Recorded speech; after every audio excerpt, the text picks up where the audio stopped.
Hello, everyone, and welcome. My name is Sierra King, and I am the Director of Admissions and Program Services at the Data Incubator, and we are a fellowship, scholarship, and placement company.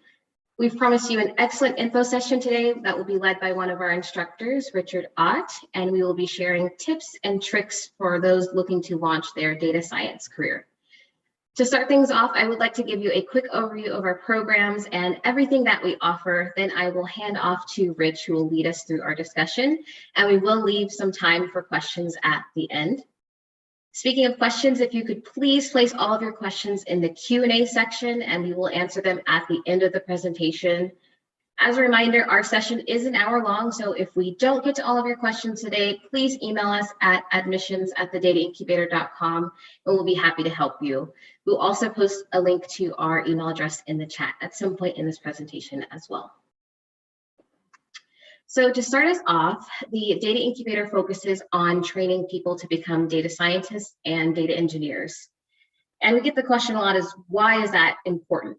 Well, it's really because data professionals have the ability to work with the latest tools on unstructured and structured data to drive business value. This is a big need in the world right now. We work with companies in a variety of industries ranging from tech to finance, healthcare, biotech, many more. Every company has data and wants to use this data to drive value for them. And we know there are a lot of data-focused programs out there, so I'm sure you're wondering what we do at the Data Incubator that's just a bit different. Well, what we found is when you look at training, there are really two different types, one being fast-paced and efficient, and two, slower and focusing on understanding and completion rates. University is one example where you'll receive a more detailed understanding, but with a lot more time invested. And then on-the-job training is usually very quick and efficient, but maybe you're not fully understanding what it is you're doing. Well, at the Data Incubator, we've taken all of these aspects and combined them together to find a great middle ground for our training. Our program is fast-paced. You walk out of the program knowing a lot about data science and data engineering, but most importantly, the real-world business applications, and with a deeper understanding as you get from university. All of our instructors are PhD or master holders, and many of them have completed this program themselves, so they know how to provide that in-depth training that you are looking for. And for our summer 2022 cohort, we'll be offering 3 data-focused programs. We'll be offering our successful full-time data science fellowship program and a more flexible version of that, our part-time data science fellowship program. And we are also offering our data engineering program as well. I do want to take some time to review the similarities and offerings for all 3 of our programs. All of our programs are intense. They are built around hands-on data-focused curriculums. We offer both full-time and part-time programs for our data science program, and both are packed with a lot of information and tools. They're thorough. Each week focuses on a different data tool or approach. And in addition to our lectures, we have our students participate in hands-on practice. We really believe in fostering an interactive learning environment, and so in each program, students will work on mini projects that focus on the data tools you're studying. Additionally, our programs are very collaborative. We want our students not only to work with their colleagues and instructors, but have the opportunity to network and connect with our hiring partners as well. And our programs are all career focused. We have career coaches that help you succeed in your data-focused careers. You'll learn not only how to present your best self by attending our career search lectures, but you'll also have the opportunity to work with a #1 resume writing company to get you a polished resume and cover letter. And lastly, all of our programs are interactive. Every student in our programs are provided a Jupyter server for the duration of the course, so students can follow along in lecture and see and edit raw code that's being run. And students will also receive immediate feedback via our interactive grader. So for our full-time program, the full-time data science program lasts for 8 weeks with classes held daily, and you can expect to spend about 40 hours per week in class or outside of class working on your assignments. Here's a quick overview of our curriculum broken down week by week. If you'd like to see a more detailed overview of our curriculum, again, please email us admissions@thedataincubator.com. We'd be more than happy to share that with you. For our part-time program, that program lasts for 20 weeks with classes held on Tuesdays and Thursdays from 7 to 9:30 Eastern. And you can expect to spend about 10 hours per week outside of class working on your assignments. Office hours are also available each week in our part-time program.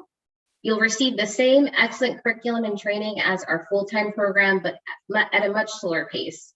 And these sessions are live and instructor-led, so you're still able to interact with your instructors and your peers and ask questions as well as network. And for our full-time data engineering program, that also lasts for 8 weeks with classes held daily. Again, you can expect to spend about 40 hours per week outside of class working on your assignments. And then here is an overview of each of the modules in our program broken down week by week. And again, if you'd like to see a more detailed overview of our data engineering program, we are more than happy to share that with you if you send us an email to our admissions inbox as well. So that is just a little bit about our programs. I will now pass off to Rich to lead us through our discussion today, and then I will come back to help answer any questions at the end. All right, thank you. Sarah, can you unshare your screen? Yeah, thank you. All right, so hello everyone, my name's Rich. I am a data scientist in residence at the Data Incubator. I'm one of our instructors. I'm based out of the San Francisco area, so if you do join the program and you work with the West Coast group, I will most likely be seeing a lot of you. Today's topic is getting started in data science. That's why you're here, I presume. And so I want to talk a little bit about what is data science, what data scientists do, what skills you're going to need, how do you get those skills, what companies are looking for. In particular, I'm just going to walk through basically that in order. What's data science and data scientists? What kind of skills you're going to need? And I'm going to talk both about starting skills and a little bit more advanced skills. How do I get into the field? And what is TDI bringing to the table? So start with, what is data science? Well, data science really lives at the intersection of a bunch of fields. And it's a fairly modern thing. It's really only been around for maybe 15 years. It is very much a process for using data to solve practical problems. It is very problem-focused, very goal-oriented, trying to solve problems. It is combining, as I said, several fields. And so I've got here a little diagram. You're combining programming, mathematics and statistics, domain knowledge, so understanding what the context is for data you're analyzing, and an experimental viewpoint. There is a lot of trial and error in this process. There's a lot of trying different things out and seeing what works, testing things. It is an experimental science, and so there's a little bit of art to it. And the idea here is, as Sierra said, that there is more and more and more data available every day. And everything's being monitored now. There's tons of data available around the world. Companies and other organizations really are trying to take advantage of it. And they need people who know how to take this data, extract useful insights from it, analyze it to get whatever is buried in there that they can use, and apply that and communicate it to others. And really, this is the data scientist's role. And so I will be focusing on data science as opposed to data engineering, which is a related thing with a lot of overlap, but has a slightly different emphasis. And we can maybe talk about data engineering a little bit in the Q&A session. Another common definition you hear for data science is it's a method for handling this ever-increasing volume of data and the more complex data we get every day. This data that's coming in as pictures and data that's coming in as text. And that is a part of it as well, but the core of it is using data analysis techniques to solve practical problems. So that said, what does a data scientist do? Well, data scientist actually winds up wearing lots of hats and doing lots of different things. But the core of what a data scientist does, unsurprisingly, is work with data. Data from the real world is messy. It contains inconsistencies. It comes in lots of weird file formats, and it's a jumble. And a big part of what a data scientist does is takes this data, cleans it up, organizes it, processes it, gets it ready for analysis. Just figuring out how to fix all the problems that exist, how to make it consistent. This also often involves taking data from multiple different sources and combining it. So I may have data over here about my customers and data over here about something else that's going on in my organization, and realize that if I put them together, I can get more insight as to what's going on. Often this involves taking multiple threads of data from within my organization, but sometimes I augment this data with external information, information I get from the census, information I get by scraping the web somehow. This is all part of what a data scientist does, looking for how I can take the data that I've cleaned up and make it better and more useful. Once it is amenable to being worked with, it's time to explore this data, figure out what's going on in it, start to look for some patterns, and visualize the data. This is really important. People are really bad at looking at raw data, including data scientists. So this process of visualizing the data as I go, making good graphs that show me what's going on is really important. We also, of course, analyze this data, extracting the wheat from the chaff. There is a lot of noise in data, and there are often very, very subtle patterns that we're actually looking for in data that are masked by everything else going on. And this is where a data scientist really shines, is they're very good at polishing the data down to make it something useful. And the analysis really ranges quite the gamut from basic statistics, just looking at means over time or something, to more complex models, up to using powerful machine learners.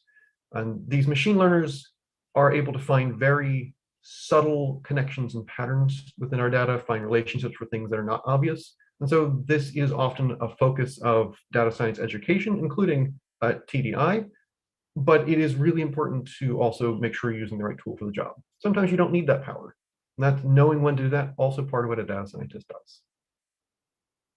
And the big thing that really sets a data scientist apart from just someone who's a technical person that's good at analyzing data is the communication aspect. And that really just is something that companies are very hard pressed to find, is people who are good at both the analysis and communicating that analysis. And here communication can be presenting and giving a report, writing a document, things like that, communicating the results of your analysis, communicating what you found to someone in the business who makes a decision, or it can be building some sort of tool. Maybe I built a machine learner that predicts something about customer behavior, and I want to set that up so other people can use it. Those both fall in this communication camp. Also, data scientists often wind up automating things. I said they wear a lot of hats, right? So that can be taking your analysis that you've done and setting it up so that next time data comes in, it just gets processed, or you can just process it with the touch of a button. Or it can be taking some sort of common business task that people are doing in spreadsheets or something and turning it into something that is repeated with just, again, the hit of a button or a small, simple task, simple command line. You will hear about data analysts, data scientists, and data engineers, and they are in some sense distinct, but the boundary between them is extremely fuzzy. And so data scientists often wind up doing a bit of the analyst role and a bit of the engineer role just as part of their job. The engineers and analysts are a little more specialized in various ways, and data scientists a little bit of in the middle. As such, again, since this is at the intersection of so many fields, there's a huge variety of skills that data scientists bring to the table. They are a bit of a jack of all trades. They need to have the ability to do lots of different things, and again, because they wear so many hats. I'm going to talk through the next several slides, the kind of skills you're going to need. Mostly I'm outlining the basic skills, the ones you're going to need to really get started, but I'll have some more advanced things in there that things you would pick up over time. And one thing I'm going to emphasize over and over is that you really need to learn by doing. You really need to learn this stuff in a hands-on manner. If you just read about it and you have a theoretical knowledge, that is nice, but it's not useful. This is a practical field. We are doing stuff. You really need to practice, practice, practice. And the hands-on is so important. There's also domain knowledge that you can bring in. This is knowing about the business, the field that the business is in, or the organization you're with is in, and it gives you context. This is where your stuff you've been learning before you started becoming a data scientist really helps. If you have a background in biomedical stuff, or medicine or biology, then that's something you can bring in, that domain knowledge you can bring into a biomedical company, and you can put things in the appropriate context. I'm also going to note on each slide ways you can help yourself stand out, things you can learn that put you sort of one step above the crowd. So to start with, of course, lots of math, lots of math. Data science is a technical field, it's a statistical field, lots of math. You'll really want to have a handle on the basics here, how to deal with common situations, how do I apply these things. As you gain experience over time, you'll learn how to put these into more complicated situations. And so here, of course, I put calculus because everyone needs to know calculus. The fundamentals of all more advanced mathematics. And statistics is a huge thing in data science, again, the statistical field. You want your basics, your mean, median, mode, how do I deal with histograms, that sort of thing. You'll need to know about at least some basic regression, linear and multilinear, and if you can, nonlinear regression. Working with conditional probabilities shows up a lot. Hypothesis testing is really very important. And this is, again, where you can get this basic versus advanced split. Hypothesis testing, you can work with simple hypotheses, or you can work with very complex ones with lots of moving parts and lots of different data sets and testing several things at a time. And that's sort of something you would pick up over time, but have the basics under control, things you learn in the first couple semesters of statistics course. Data scientists also work a lot with linear algebra. Now, you don't have to completely master the field, obviously, but understanding the basics, because machine learners underneath are basically all linear algebra. And you will have to deal with that and have to work with that. So understanding your matrices and how to multiply them, and maybe how to do a little bit of eigenvalues and that sort of thing, really is something you need to get started. To make yourself stand out, obviously you can learn any of these topics in more depth, or you can start learning more advanced topics like Bayesian methods. This is a different way of thinking about statistics than is traditionally taught in statistics courses. It's a different emphasis on how the pieces work together, and leads to some quite advanced techniques that can be used in a lot of situations to do quite a lot of very complicated analysis. If you're not familiar with Bayesian techniques, I recommend at least looking at the term. Again, this is something you can learn to make yourself stand out. It's more advanced. How do I handle data sets of various sizes? If I have a very small data set and a very large data set, I'm going to need very different techniques. For the very small data set, I might need to do something like bootstrapping to take advantage of modern computing power to extract what I want to learn. If I have a really big data set, well, I might need to do some subsampling or resampling to get it down to something that's more manageable. How do I do that correctly? Also, sampling techniques in general are a topic that shows up from time to time, and sometimes we see companies looking for people who are good at this. How do I design an experiment? How do I go about testing whether something's working or not? How do I collect this data? How do I make a good sample? How do I do A/B testing? Once you've got the math under control, or at the same time, we're going to be doing a lot of programming. Data scientists it's a computer-driven field. You're going to be automating things. You're going to be doing a lot of programming. You're working with data that's huge, so you can't just do it in Excel. And sort of one of the places to start is picking a language. The most common in data science are Python and R. Python is more common in industry. R is more common in academia, but there are a lot of companies that use R. I say pick one, go for it.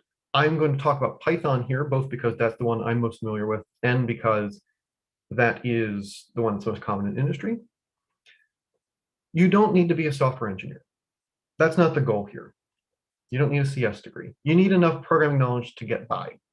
Can I build a program that will analyze data? Can I build something that will accomplish the task I'm trying to accomplish? I don't need to have all the fancy business around it about hardening it and security and all of that. That generally isn't a data scientist's purview. That's pushing more into software engineering. Data engineers do worry about that some, but that really is pushing well into software engineering. But you need enough, again, just to be able to accomplish your tasks. I have some key ideas in Python here that you need to have a mastery of. These actually apply to pretty much any programming language. R might be an exception, and that is knowing the common data structures. In Python, the common ones are lists, dictionary, and set. There are some more advanced things you should probably learn a little bit about, which are heaps, graphs, queues, linked lists, those sorts of things. But again, that's a slightly more advanced technique, worth looking up though. Working with loops, making functions, how do I break my code into functions to make it more modular? Classes, how do I work with classes? How do I make my own classes? How do I use those to solve problems? I've listed out here code design and modular programming. These are really more advanced topics you pick up over time, but if you can get a head start on those, that's great. Designing a program, how do I put together the pieces? How do I break it apart so that it's easy to maintain? How do I make sure that each piece of my program is doing a small task that I can build into a larger task? That sort of thing is a really good thing to at least start thinking about, and it's something, again, you pick up with experience. If you want to stand out, again, besides mastering the topics, you can learn other languages. C++ and Java are probably the two most common. Having both Python and R is good as well. There are other languages that are showing up a lot. Rust is becoming more common. Go is becoming more common. But C++, Java, and Python are probably the most common languages you're going to run into. Pick up another language if you don't already know it. That's a great way to stand out. Learning about command line tools, working in Bash, working with Git. Bash is, well, it's a command line tool in Linux. It's how you work with a Linux system, or at least it's one way you work with a Linux system. It's a set of common interfaces to give the operating system commands. There are a lot of command line tools that go with this. They let you do all sorts of fancy things very quickly. Having some control over that is really helpful. Git is a code versioning system. There's several others, but Git's the most common. It is tracking code over time, so you can keep track of how things have changed, what you've done, what has happened since the last version of this code. We hear this a lot from companies that they wish their new hires knew more about Git, often about command line tools as well, but particularly with code versioning in Git. This is something that we hear a lot. And it's something, again, you have to practice. So if you're going to do a project, I recommend trying Git, testing it out. Another thing that's useful and a little bit more advanced to help yourself stand out is learning about testing, automating tests, building code that's easy to test and can be tested, and learning these continuous integration tools. This is a system whereby every time the code is changed, the system automatically runs some tests and makes sure it works. So the most common one is Jenkins, but there are several others. There's actually many. I think there's probably at least a dozen of them. So learn a bit about how they work. These are things you can do a little more advanced to help yourself stand out. Of course, we learned all of this to do data manipulation, to learn about data. As I said before, this is where you spend most of your time. The numbers I often hear bandied about, and I think this is accurate, is you spend 80 to 90% of your time managing data, cleaning it up, preparing it, getting it ready to work with, fixing problems with it, and 10 to 20% of your time doing the fun stuff like machine learning, just the nature of the beast. So you'll need to be able to do a lot here. You need to be able to read and write from various formats, things like CSV, JSON, XML, Excel, various binary formats. If you can handle those 4 basic ones, you're in fairly good shape. A lot of the binary formats just have specialized tools, but knowing roughly how to work with those, how to read documentation for a new format or a new tool, working with databases, learning SQL. SQL is a necessary thing. Everyone has to learn SQL. It's just a fact of nature. SQL is ubiquitous. It is the interface for working with a database, and you will be working with databases a lot as a data scientist, either reading your data from a database, writing your data to a database, or both, most likely. So you'll take your data, you'll clean it up, you'll push it to some database, and then when you're doing analysis later, you'll read from that database and join it with other databases. That's, again, just how this works. As I said, you'll be spending a lot of your time cleaning your data. Again, it's most of your time, and that's things like fixing different formats. If you have data from different sources, how do I get them to line up? If I have data from different time periods, how do I get them line up? Did things change over time? Do I have gaps? Do I have errors? How do I fill them in? How do I fix them? How do I make my data nice and uniform so that I can write it to that database or work with it later? How do I combine multiple files? Often data comes in not as one jumbo CSV that I can read, but maybe 1,000 little CSVs or 150 JSONs, and I have to figure out how to mush them together. How do I handle semi-structured data? And that is your JSONs and your XMLs and your YAMLs. And that's things where it's not a nice table, so you can't just load it into Excel or Pandas. You've got to do some work to get there. How do I work with that? How do I take a JSON, take it apart, and turn it into something I can load into Excel or Pandas? How do I get it ready?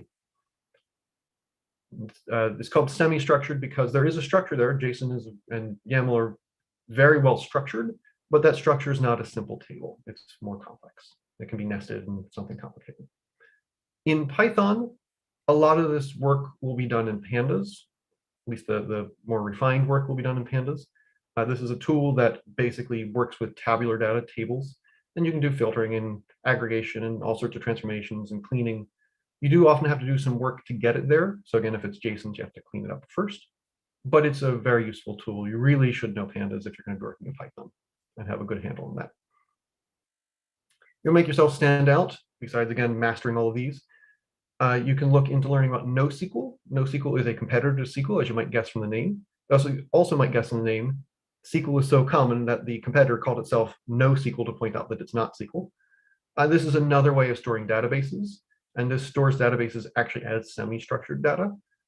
So this is becoming more common, and if you know about these, it really helps you stand out, as do learning about ETL pipelines. ETL stands for extract, transform, load. It's the process of taking data, cleaning it up, and preparing it to be put in a database and actually putting it in a database or something similar. And the pipeline aspect is building an automated system that does that for you. As data comes in, the system picks it up, cleans it up, and puts it where it needs to go. And so if you can learn a bit about how those work, how that automation process works, that will give you a big leg up as well. There are many tools for this, many tools for this, and it's a little bit context specific. So if you're working in Amazon Web Services Cloud, there's a pipelining tool. If you're working in Python, there's probably 24 of them. So you have to look at what the context of what you're working with is.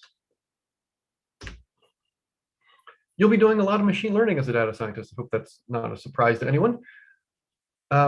You'll need to know a bit about machine learning theory and how to implement it. I don't mean how to write the code yourself. That's not the goal here. What I mean is, how do I take the tools that exist, like scikit-learn in Python, and use them to actually build one of these things? So if I wanted to, I would want you to know about, let me start that over. I would recommend that you know sort of the basic concepts here about supervised and unsupervised learning, regression versus classification, how they differ, how you do one versus the other, how you prepare data for these. Dimensionality reduction and clustering are the two most common unsupervised learning tasks. I would recommend knowing those two if you're going to know two unsupervised learning tasks, but there are many others you can learn about as well.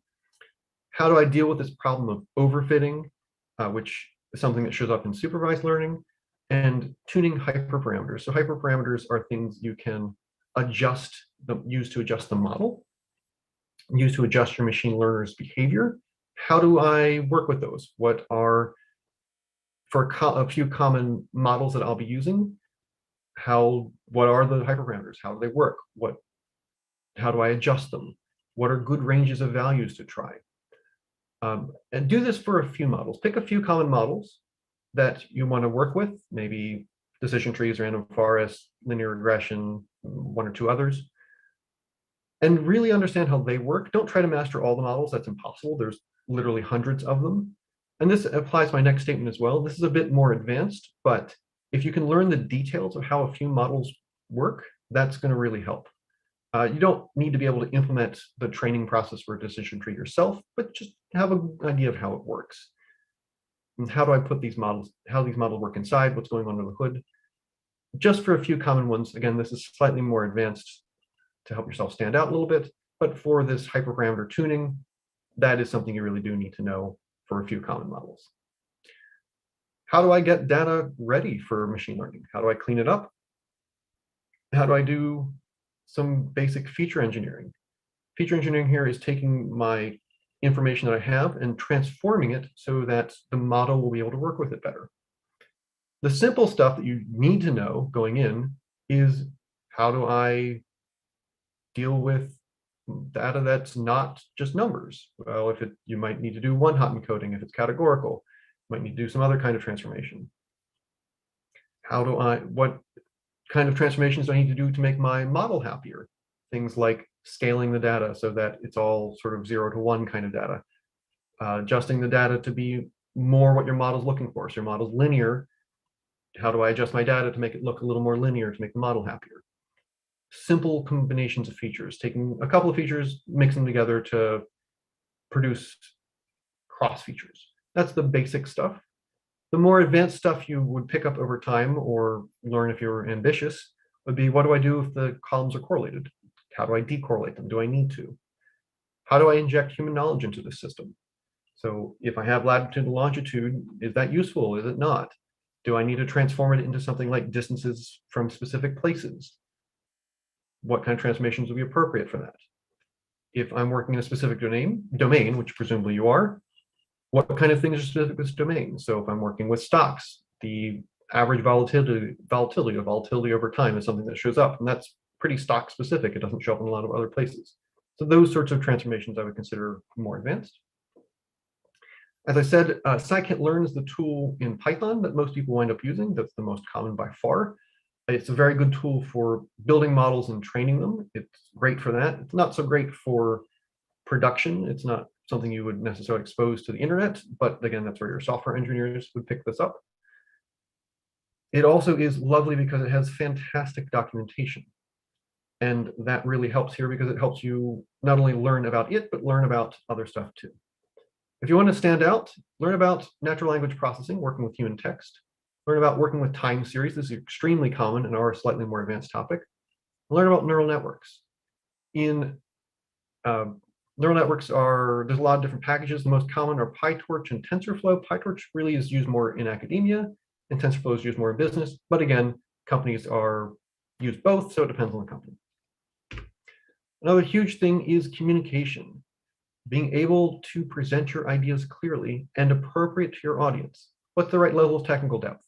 Am I presenting to business folk, in which case I want to really scale back the technical depth and just keep the important points about how it works and the results? Am I talking to other data scientists where I probably want to show a little bit more about what's going on under the hood?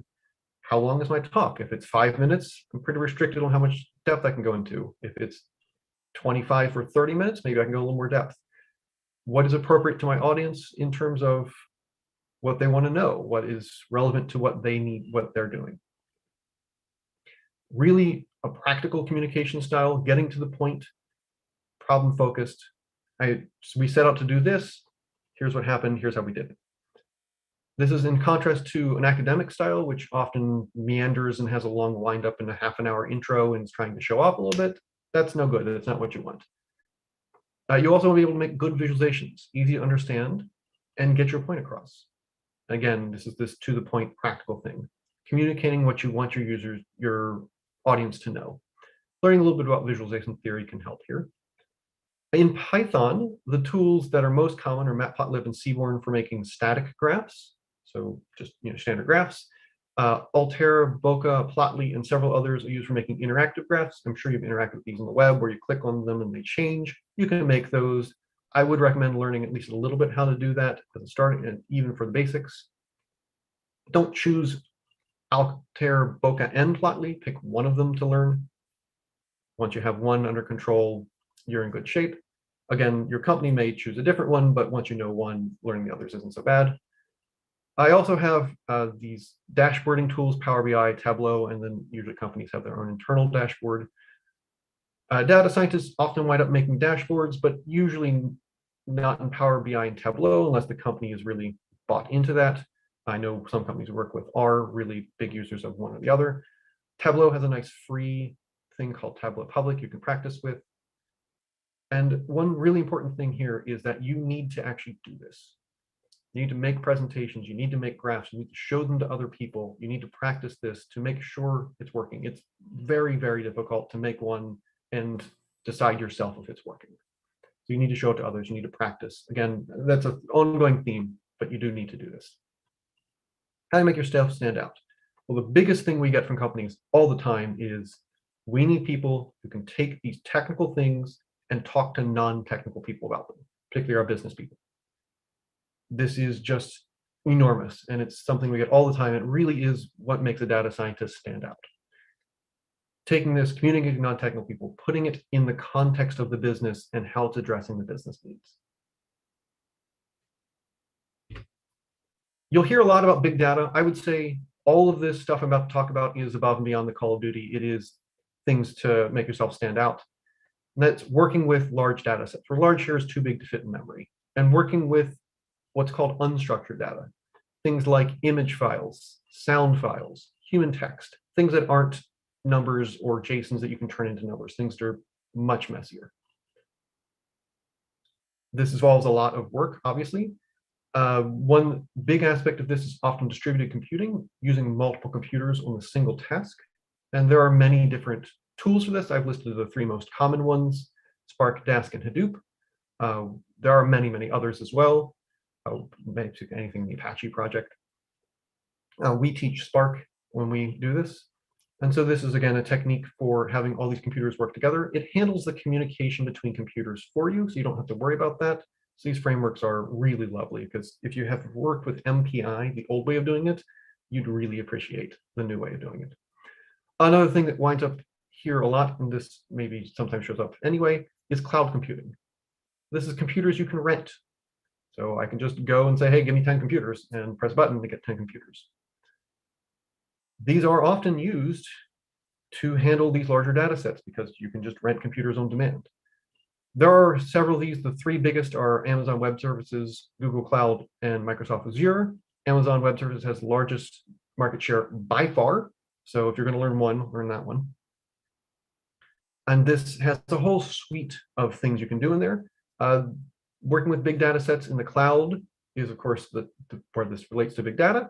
There are a lot of data science specific tools on AWS, like the EMR, which is a way to set up Spark clusters in the cloud, Redshift, which is a specialized database, pipelines, which is your ETL pipelines. There's a lot of ML tools. So there's a huge pile of tools here. Again, this is all above and beyond, but if you can learn a few of these tools, maybe how to set up an EMR cluster and how to work with Redshift a little bit, that really does give you a huge leg up. All right, we got all these skills. How do we gain them? There's really 4 primary routes from my mind, which are online classes, getting a degree, a certificate program, and boot camps. I will warn you sort of ahead of time, the quality of all of these varies wildly. So there are great online classes and terrible online classes, and great boot camps like ours and terrible boot camps like all of our competitors, obviously. But no, there are good ones and bad ones. These online classes are often what are called MOOCs, multiple user online class. I forget what the second O stands for. But lots and lots of people in this class. These are great in some senses in that they're a good way to get started and sort of lay the groundwork. You can do them usually at your own pace. They're cheap or even free. But there are many of these. Again, the quality varies massively, and you get very little guidance here. You're mostly on your own. Maybe you get a forum to work with. So for something that it takes a long time to absorb, like learning to program in the first place, a MOOC actually is often a great choice. Or it's a good choice to sort of get your feet wet with the topic. The degrees are nice in that they're very thorough, but as Sierra said, they don't give you much real world experience. I guess the online classes don't either. But they are very time intensive, very expensive, very expensive. And they also vary a lot. Oftentimes they're not actually run by the university, they're run by a third party. They can carry more cachet, and they give you some projects to show off. We'll talk about projects in a moment, why they're important. The boot camps are sort of a balance between the two, and they are intense, they are fast-paced, they cover a lot of ground very quickly, they're often very thorough, maybe not as thorough as spending 4 years on a degree, because you're working with these programs for 8 or 20 weeks. They cover really the groundwork. They usually include a project, they usually include some sort of career-focused thing like working with resumes, interview practice, which is really important. And so there are just many different options here, and you need to find the balance that's right for you. Again, getting your feet wet, MOOC's often a good place to start. When you're ready to actually dive into it, a boot camp is a great place to go, or if you've got lots of time and money, look into a degree. All right, so I've done that. I've built up my skills. What now? Well, again, build up your skills. Practice. This is so important to practice. Get your hands on this. And there's a lot of good places to practice online, both just things you can find where you can do some exercises and a lot of projects you can find. And projects are super important here. They're going to help you sharpen your skills, get out of the classroom and actually do things. And they're going to give you something to show off. So when you're talking to a potential interviewer, if you can show them a portfolio of data science projects you've done, that carries a lot of weight. That's huge. These projects, of course, can be any number of things. A project you did because you were interested, a class from class, something in your professional life. There are, again, many available online. Kaggle is the source of these. Kaggle has its pluses and minuses, but it's a good place to find ideas and projects. If possible, you want to start this project, do it yourself from beginning to end. So that you start from, hey, here's a question I want to ask. I found myself some data. I did all the analysis. I put it together. I made some sort of communication, some end product. This emphasizes that you know what's going on. You want to emphasize solving a problem and not just, I did this because it was cool, because that's going to read very academic, and that's not what companies are looking for. And this shows that you're engaged, that you're active, you're working on this, and that you're competent. Of course, when you're looking into getting into the field, leverage what you already know. If you do have a background in finance, try to look for data-related roles with finance, because that context that you have is very valuable to companies. There are also a lot of junior roles you can look for. Junior data scientist is a role that still exists. Data analyst roles, these are sort of the entry level of data science roles. They require masters and experience, but there's the entry level for data science. There are actually also any sort of data related role can help. If you are a software engineer and you can get moving into a more data focused software area, that can give you a way to sort of transition into data science. So don't just look for data science roles, but look at a sort of a slightly broader net. Where does the Data Incubator come in? Well, I'm again only going to really talk about the data science program. There is also a data engineering program.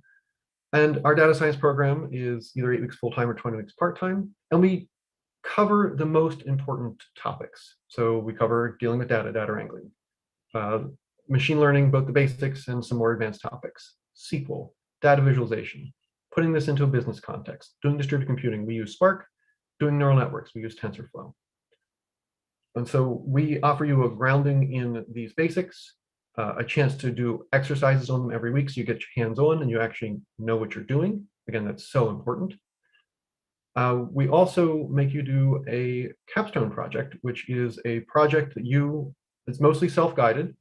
The instructors will be working with you throughout this, so you're not on your own in that sense, but you will be directing it yourself. You will decide what the project is, what question you want to ask, how to put it together. The instructor again will work with you throughout.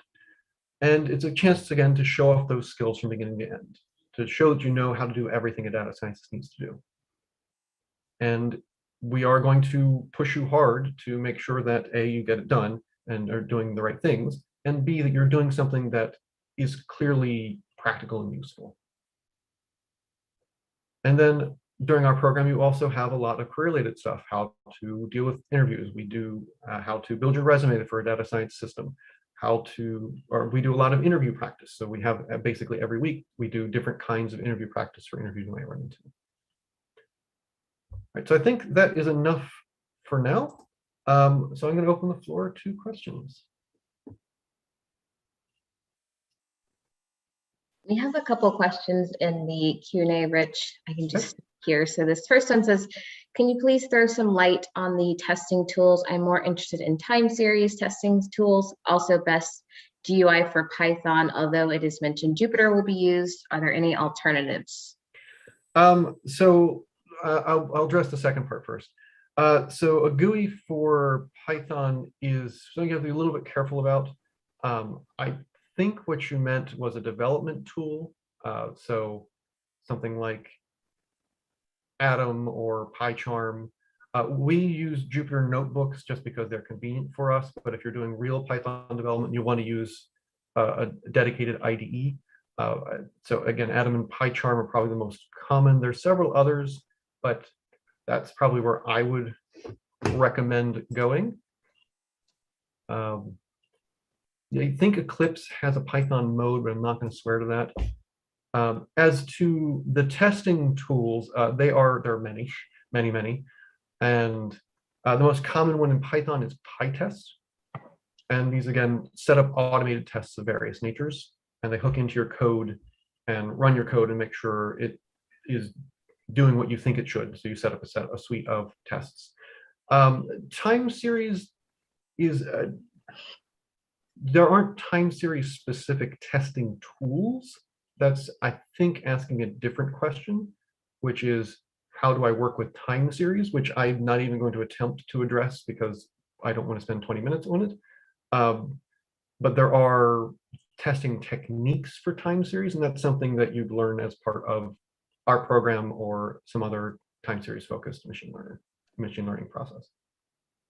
And our other question in there, how much time is spent developing the standout skills? It's really up to you. If you're, I'm not even sure how to answer that, but the standout skills can take months to years, depending on what you're trying to pick up here. So, if you're looking at this takes months of practice. You're not gonna be able to pick this up in a week. You got to make a lot of attempts, a lot of playing with it. Something like natural language processing, you actually pick up a little bit quicker. This might only take you a week or two. The time series, to at least get the basics of natural language processing, time series is a somewhat more complex topic. You might be able to get a good handle on it in a couple of weeks, but it takes months to get a real good feel for it. But they vary a lot. And I can't say that there's a fixed timeline on any of these. I think maybe the question was how much time should I be spending on the basics versus the more advanced? Maybe that was the question. I would say, obviously, do the basics first. If you don't have the basics, you're going to be in trouble in an interview. Once you have those basics under control, then you can start looking at adding in some of these more advanced topics. And really, you should be picking ones that you think are interesting and useful and relevant to what you're doing. I'm not going to give you a priority list because it really depends on what you're trying to do. So, if something sounds interesting, I'm really interested in other kinds of databases, then learn about NoSQL. Or I'm really interested in learning an extra programming language, then do that. Now, this is actually quite a larger time investment. Learning C++ is a huge time investment. I would, however, recommend learning Git. I'm actually going to pause in the Q&A. We have a couple more program slides that we wanted to share, and then we will reopen it. So we'll get to your questions in just a moment here, but it might answer some of the questions that you have at this point. So just picking back up here about our program specifically, we see questions quite a bit about scholarships and if we offer any scholarships to our programs, and the answer is yes, we do. We admit two types of students into our data science and data engineering programs. Fellows are offered tuition-free scholarships to our full-time program, and we offer a limited number of these scholarships to highly qualified candidates. Fellows are expected to leave any current employment to attend our programs and are expected to interview exclusively with our hiring partners. Scholars are the other types of students that we admit into our program. Scholars will pay tuition to participate, and they are not required to interview solely with our hiring partner network and may maintain their current employment. Scholars still have the same access to curriculum, resources, and tools as our fellow students. There's really no difference there. And full tuition scholarships are not offered for the part-time program. I've also seen some questions about employment after the program, and a big component of our program that we really pride ourselves in is helping our students not only grasp data science concepts, but also get placed in that field. So we see typically about 82% of our students are employed within 6 months of completing the program, and 97% of our students that go through our program are currently employed outside of academia. And those are really great numbers. We're very proud of those and have worked hard for them. And that's really part of the challenge, is not only learning the content, but being able to transition into a data science role. And that's where our program stands out, because we help you to do both. I've also seen some questions about alumni. Where are our graduates working? What are they doing? So we see our graduates are working in about 55 different industries. And some of the most common industries we see are computer science, internet, IT, financial services, and biotech. And some of the typical job titles we see are data scientist, data analyst, research scientist, software developer, and product manager. These titles and roles vary depending on the company and industry, but these are some of the roles that we've placed in the past. And then here is a short list of our hiring partners, if it'll allow me to change the slide here.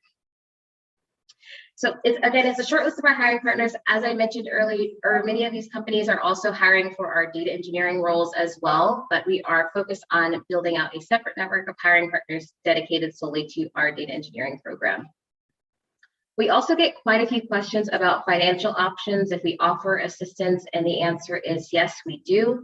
In addition to our scholarships, we've partnered with LEAF to provide an income sharing agreement.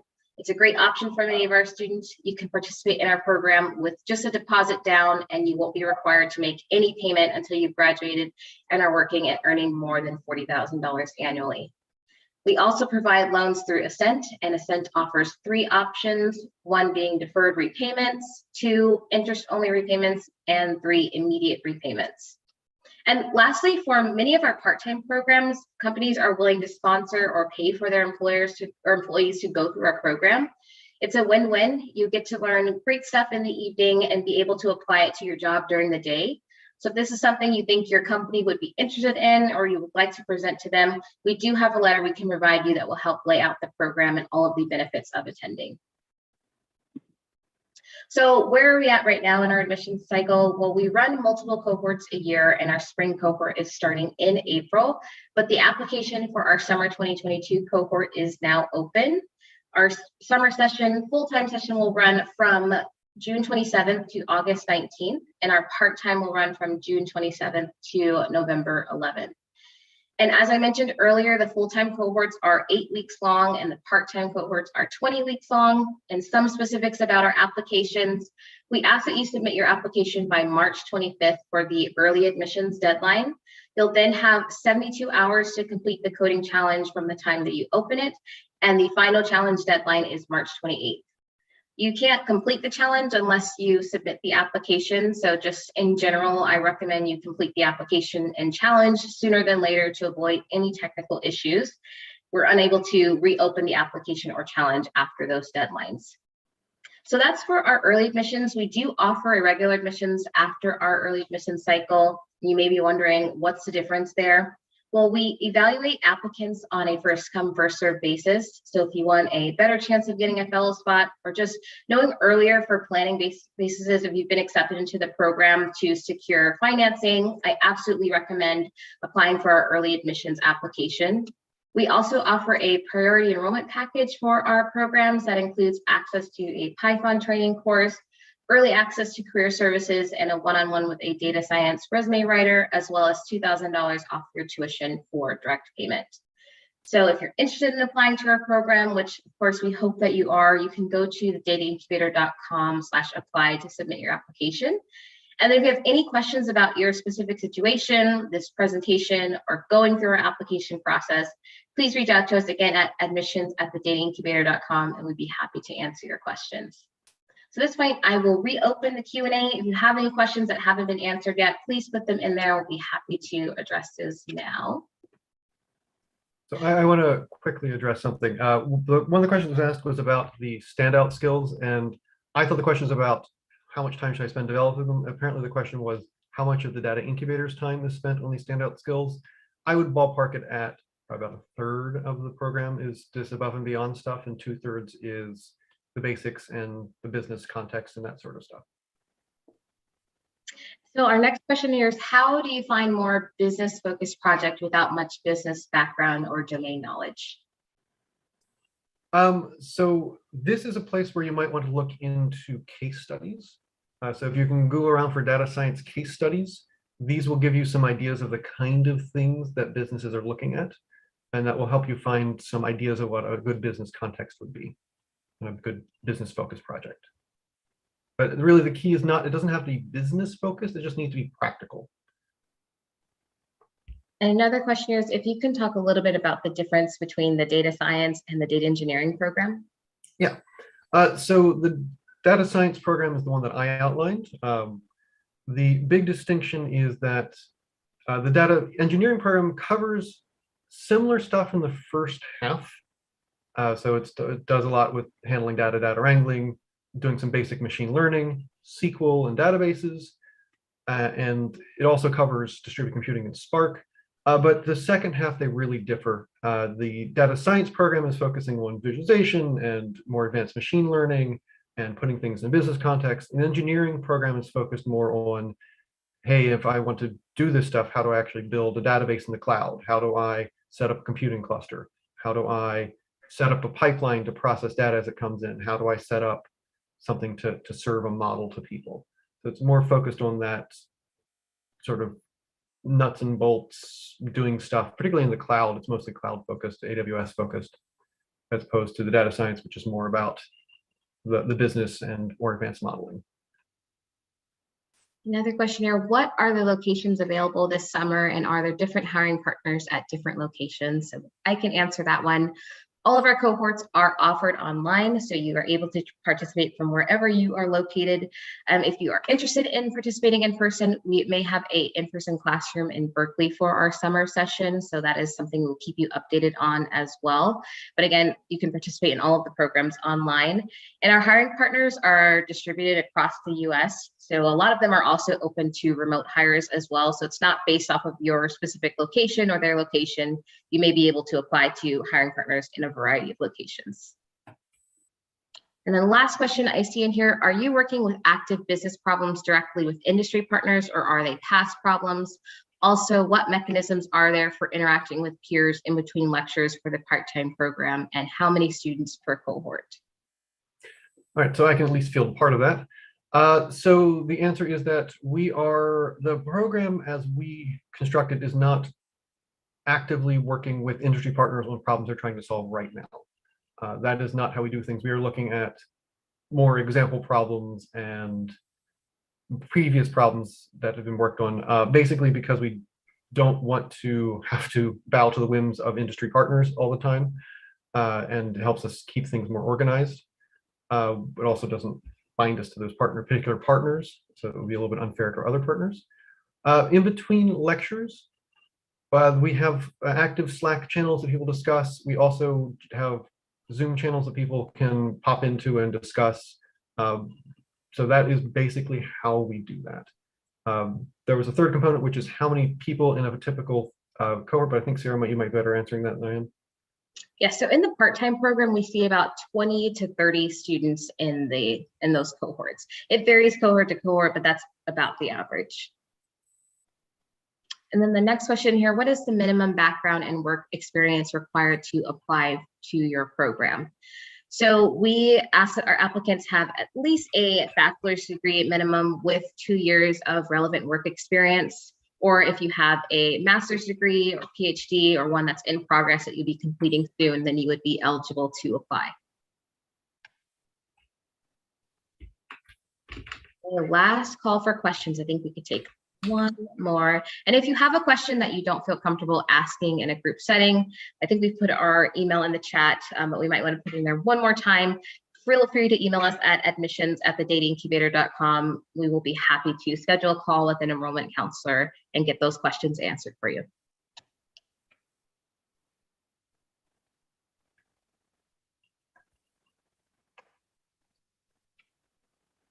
Okay, everyone, I'm not seeing any questions. Again, thank you so much for joining us today. We hope this was helpful for you. Again, please reach out to us and get those applications in for early consideration as well. Thank you, everyone. Thank you, everyone. Have a great day.